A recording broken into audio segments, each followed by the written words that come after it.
I flip this next coin and it lands on tails, there's going to be devastation and destruction. Andrew Blaze, real name Randy Stair, was an American YouTuber who would descend into madness and end up killing 3 people along with himself at the Wise supermarket he worked at. Randy documented most of his descent into madness throughout his life. You know, so I know you could be thinking, like, you could have gotten help, you could have seen a psychiatrist, you could have gotten help. But the truth is, that wouldn't be me. Me being on medication, sitting in therapy. No, that alters who you are. It's not me. Never would be. From a young age, Randy hated social interaction, which ultimately led to him not having many friends growing up. He said he was closer to kids in his brother's year, Jeremy. Randy was a big fan of cartoons growing up, namely the TV series on Nickelodeon, Danny Phantom, and in this show, he was a huge fan of the character Ember, which we will come back to later. Randy was always interested in filmmaking. He would make many movies in his childhood with a few friends. However, one of the predominant themes that kept popping up was the theme of death and morbid topics. He even wrote stories in his creative writing classes where the characters would die horrible deaths or would end up killing each other, which surprisingly, none of the teachers picked up on, or his family was not notified of this. I must have wrote like 4 or 5 stories where the character got killed at the end, and I actually turned these in as assignments, and I never got like any like weird looks from the teacher or anything. She was a nice teacher and everything, really great. Yeah, the teacher never like felt concerned or anything. I just remember not getting any feedback in terms of that, so I don't know what she was thinking, but... In 2008, at the age of 15, Randy created his YouTube channel titled Pioneers Productions, where he would upload mainly comedy sketches similar to that of the style of Make Me Bad 35 and The Angry Video Game Nerd. The videos would feature kids' toy characters, Froggy and Whale, where Randy would be tormented by them. Randy would even state in his 8-year anniversary video that his content was just copying and ripping off other, much bigger creators at the time. I did videos over the years that were just parodies of other YouTubers. In the beginning, I started videos that were similar to Smosh with sketch videos that transitioned to stuff similar to Fred. Then it went into Make Me Bad 35 territory, and it just kept building up into this parody area. You know what sucks stuff, which people grew to love, which it makes me wonder what would have happened had I done more of those. But in all honesty, it was just a ripoff of James Nintendo Nerds. You know, it's bullshit. Randy even crossed roads with bigger content creators. He was mentioned in a Ray William Johnson video after a video where her man was hit in his grandfather's yard was featured. Dude was hit by 2 trucks. Alright, a couple of interesting things about this. One, the kid who originally posted this actually vlogs regularly on YouTube, which usually isn't the case for people who post these videos. And good for him, you know? Someone gets hurt in his grandpa's yard and he's like, F it, I'm gonna post this shit on YouTube right next to my blogs. And that's cool, you know? Sometimes when life hands you lemons, you gotta make a lemon party. Don't Google that. He would also be mentioned in a Markiplier video after he sent him fan mail. Next, let's get some from the other side. Do this one. Nice small one, but still got the bubble wrap. It's a Slendy Man shot glass. I won't even bother taking it out. It's a Slendy Man shot glass. How cool is that? And, okay, that was it. And there's some paperwork here. A free Android or BlackBerry smartphone. Yeah! Cafe Press. Oh, here we go. Hi, Mark. I've been watching your videos ever since I came across your Slender Elementary video back in November, and I was hooked. I think it's great you use your audience for good, raising money for charity. Here's something to give you a chuckle. Take care from Randy Stair, Pioneers Productions. Bing! Thank you so much for the shot glass. As well as this, he would get Make Me Bad 35 to collaborate with him in a video. Randy. Hey man, how's it going? Look, I'm just calling because I made a huge mistake. Oh, okay. So, you want me to send him back? Yeah, I gotta patch things up with him. I just made a huge ass of myself. Alright, well that's, no problem. Can you put him on the phone? What? Can you put him on the phone? Although Randy did not have many friends, He had someone he was particularly close to in his brother's best friend Tom, who would die in a car accident in 2013. Not long after this, his grandfather died, along with his basement being flooded, and him and his brother were even involved in car crashes, and his hard drive would also fry. Randy stated that he had a hatred for the number 13, as following the superstition, he believed that it was an unlucky number, and he would go on to say that 2013 was the worst year of his life, and Tom's death affected him to the point where all he thought about was death. Tom Lynch. He was in my brother's grade. He's a grade below me, but I've had a class with him before and whatnot, so I knew him. And he died on his way to school in the morning, crashed into a tree, smashed into a tree, dead on arrival at the hospital. And that was the first time I got messed up. When I'm not thinking about YouTube or my family or what I love, I'm always thinking about what happens after you die. I want to do everything I possibly can in life before I'm dead. And that's just a scary thought. It's like everything has to end sometime. I'll be dead one day. You'll be dead one day. It's not good to think about stuff like that. I know this is scary stuff, but it is just weird, and I think about it too much. Not long after this, another friend of Randy, Matt, would also die in a car crash, which gravely affected him. Doesn't matter what you do, you're gonna die. You'll end up dead one day. It's like right now. Someone right now is going to sleep. They're gonna wake up tomorrow and be dead. Someone's gonna die tomorrow that just went to sleep. And they don't know that. They're gonna go to sleep now, wake up tomorrow, go into the world, and they're gonna die somehow. Car accident, heart attack, some other supernatural force or whatever. Yeah, I think about that a lot too, which is weird. I think about death a lot. And I take no shame in thinking about dying a lot, but I seriously do think about death all the time, and it's not a good thing. Death is not fun to think about. In a way, it's like an escape. For me, it is. After this, Randy would begin his true obsession with Ember McLean and would play the song Remember on repeat. He stated that from the moment he saw her, something changed and resonated within him. Like if you look on the poster behind me, those were inspired by Ember McLean, which is a ghost from a TV show called Danny Phantom. But this ghost, this woman always connected with me. Ever since I first saw her, something changed. And it wasn't like I grew up or anything like that. Like I realized, oh my gosh, I'm attracted to girls and all this. No. It just, something changed. It was like a spark. And it just connected with me. It made me feel warm inside.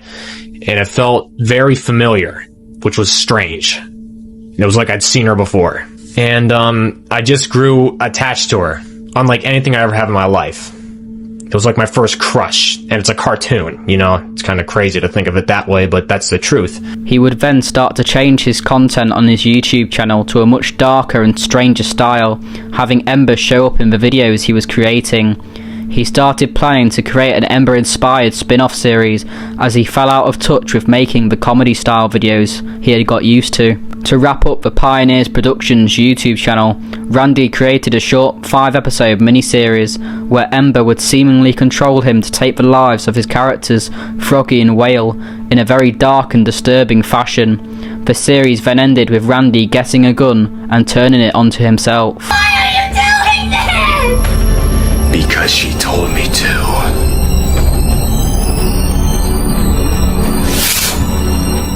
After this, Randy would create his series titled Ember's Ghost Squad.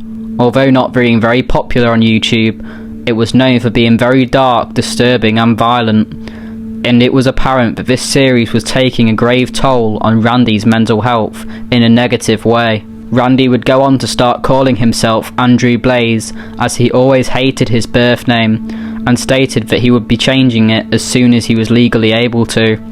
Randy started to believe that he was in fact a member of the Ghost Squad that he had created and needed to die to go to the animated world. Randy had stated in the past that he didn't see himself living past his 20s and felt disgusted by older people. He hated the thought of getting a job and quit his first shift at McDonald's under 3 hours after starting. There would be no possible way I could live until I was 60-something. Not a chance in hell. Honestly, I don't know how people do it. I don't know how people get up every day and go to like a dead-end job, come home, do the same exact routine every day, every weekend. How do you honestly do that? I was never able to compute it in my head. How do you live on this planet for decades upon decades upon decades? I honestly don't know how you do it. And that's when Ember came back into my life. It was in 2013. That was it. From that point forward, she never left my life again. Ever. I guess what it came down to was I felt like I was like transgender or something. Like I felt like a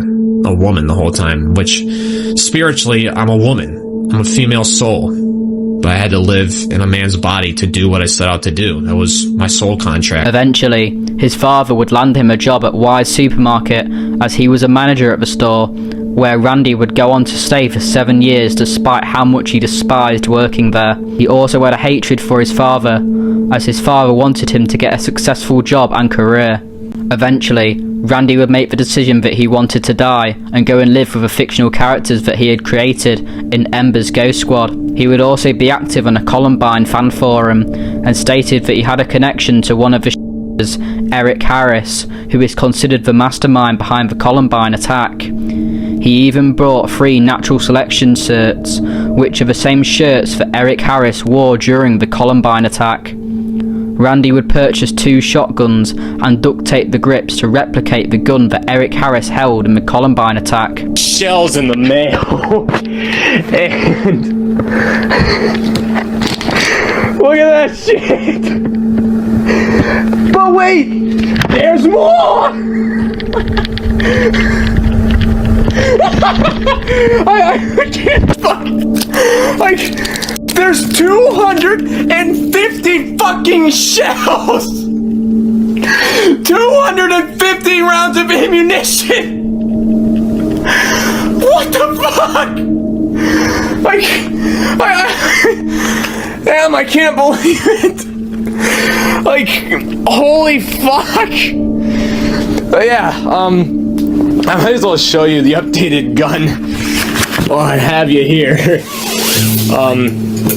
Yeah, so it looks about the same, right? Except now I duct taped the pistol grip thanks to Eric Harris. Gave me a little inspiration to do that because of the kickback on the gun. It was killing my hands, and this pistol grip was a pain in the ass because of the grooves it had in here. But yeah, put duct tape on it and got these gloves, and it's helped a lot. But look at this. Like, he would then film a video where he would flip a coin 5 times to determine whether he would shoot himself in his home alone or do it at the supermarket he worked at, taking as many others as he could with him. if it's heads, I'll do it here. If it's tails, supermarket. Here we go.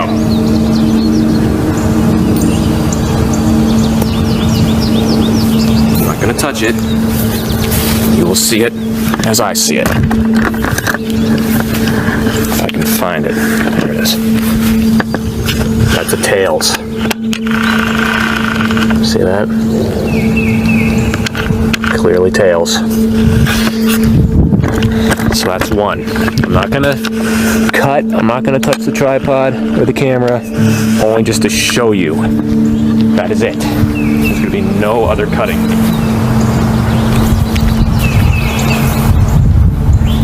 One flip.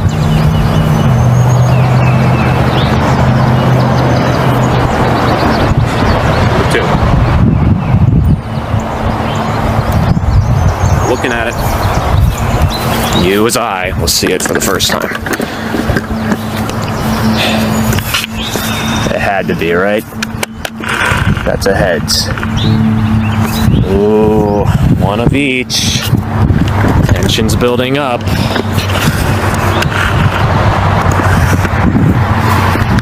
Gotta say,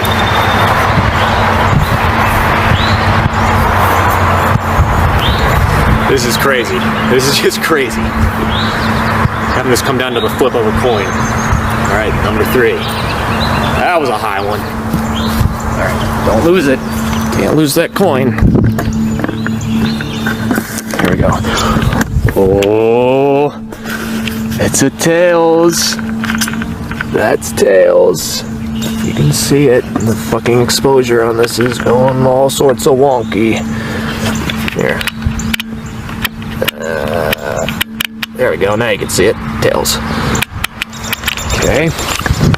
So.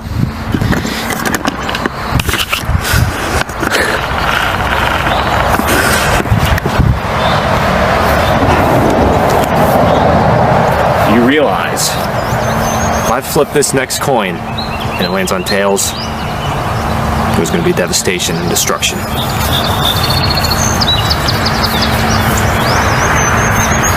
Here we go. Number 4. Way up there. And it over to the right. I gave that one my all. Where did it land? Trying to find it. Where did you land? You son of here. Heads. Had to be, huh? Have to have it come down to the very last coin flip. Okay, this is it. For all the marbles. Except we're playing for like much more than marbles here.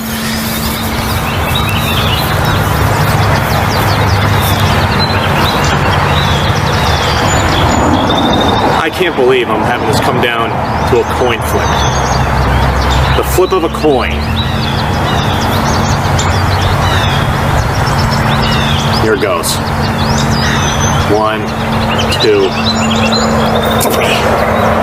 It's gonna land behind the camera, just to the side. I can't see it. I see it in the grass, but I can't see it.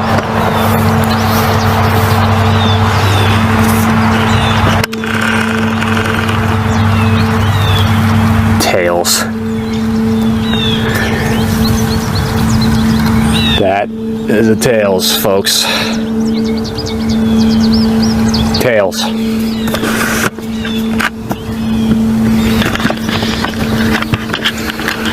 Which means there's going to be a loss of a human life besides my own. Possibly more than one. That's fate for you.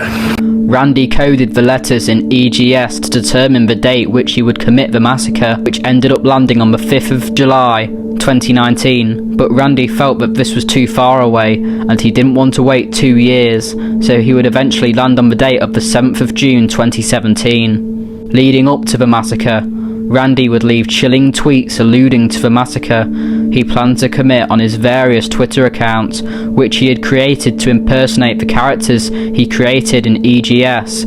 At the time of recording, these accounts are still up on Twitter. During this time, in the months leading up to the massacre, he was also working on a final animation project titled The Westboro High Massacre, where he and the character Rachel Shadows would go on to commit a high school attack, reminiscing Columbine, before turning the weapons on themselves. Randy hired many animators and voice actors, however they refused to work on the project due to the dark themes, which Randy would end up giving up on, and he would leave the animation half complete. Randy would continue to allude to his dark plans, recording many videos, such as him singing the chillingly relevant song Pumped Up Kicks by Foster the People, which is about a school shooting.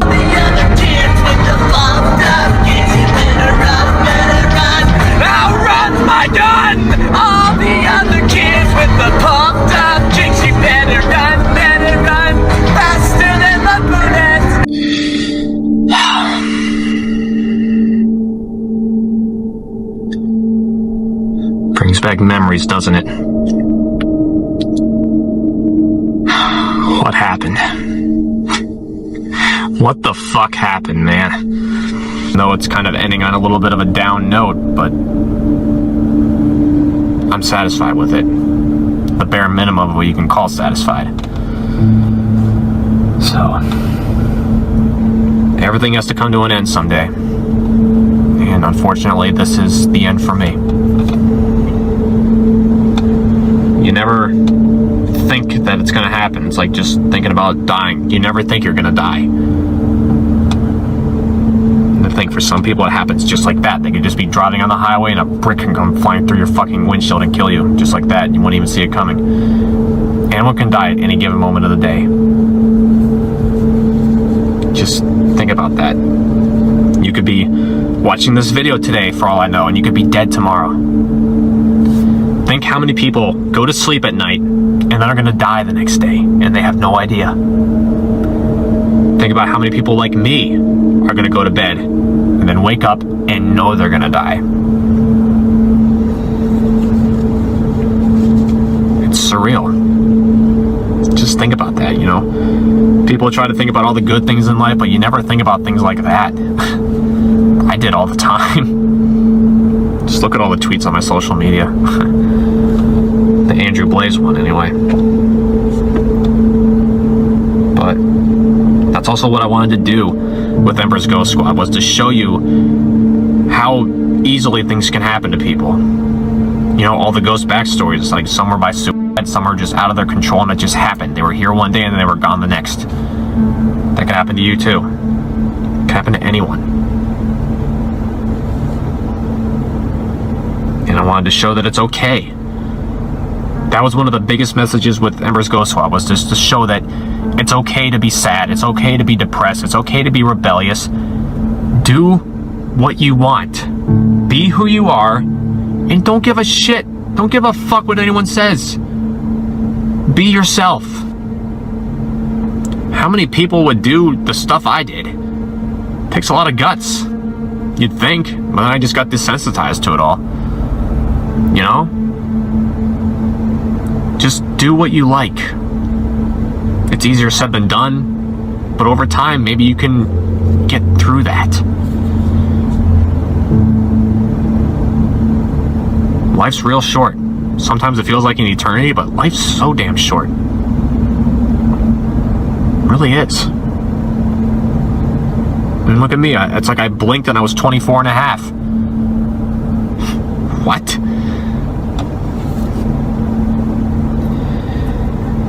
And I'll die 24 and a half.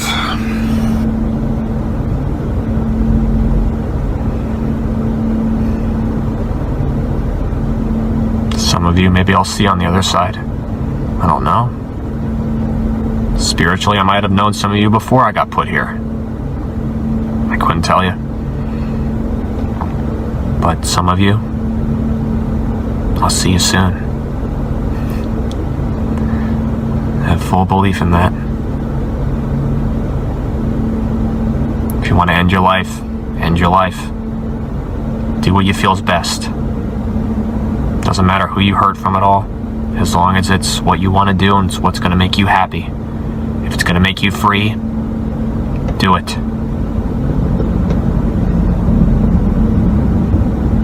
You're in control of your life. Remember that. People they can only tell you what to do to a certain extent. You're in control. You're in charge.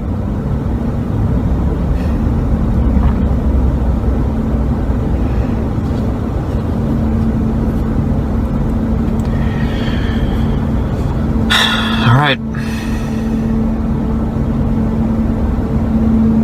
This is Andrew Blaze signing off for the last time. The day before the massacre, Randy would record a video where he walked around the supermarket, which would become a murder scene the next day. He would document his plans on his tapes, which he uploaded to a MediaFire page. Wednesday, June 7th, 2017, 1 o'clock, we go off for break. That's how it always goes every night. It's always 1 o'clock, or like 1:03, 1:05, ballpark area.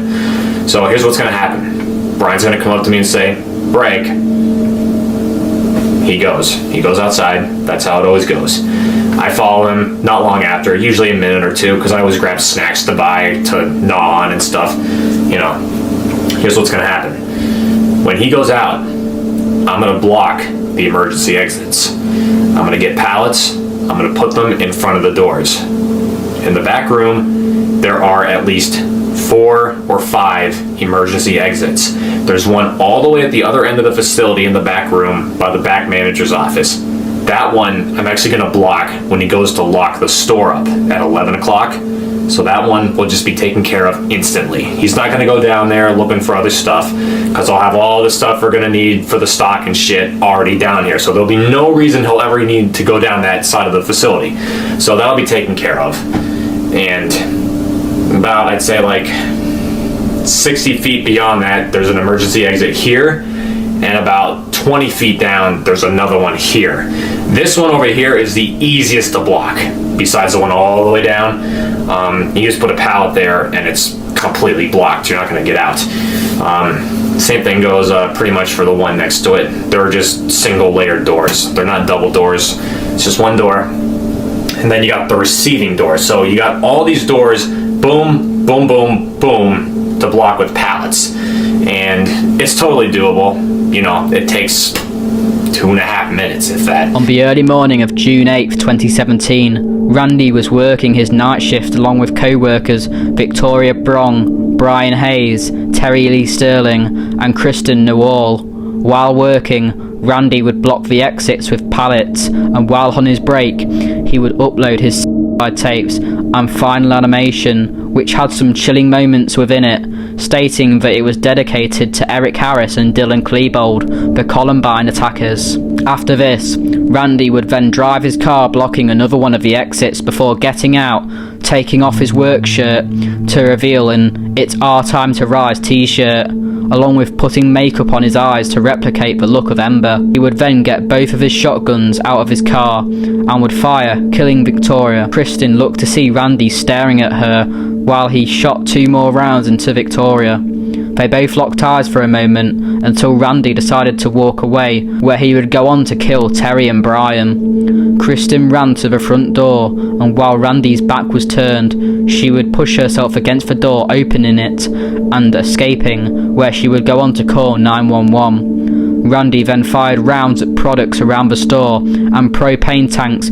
hoping they would explode, the same thing that the Columbine attackers tried to do. However, like their attempt, it failed. He would then sit down in the deli section and pull the trigger of the gun, killing himself instantly. 5 minutes later, the police would arrive to discover the horrific sight. The Wise Market would close for just over a month for a remodelling project before reopening. This decision would be met with some controversy, however, as some people thought that the supermarket being open was distasteful. However, others believed that if the supermarket closed, Randy would have ultimately won, as he stated before that he wanted the supermarket to go out of business. Randy wanted to be as infamous and well known as the Columbine killers. However, he ultimately ended up falling into obscurity and will only be remembered as the YouTuber who lost his mind and went on a murderous rampage.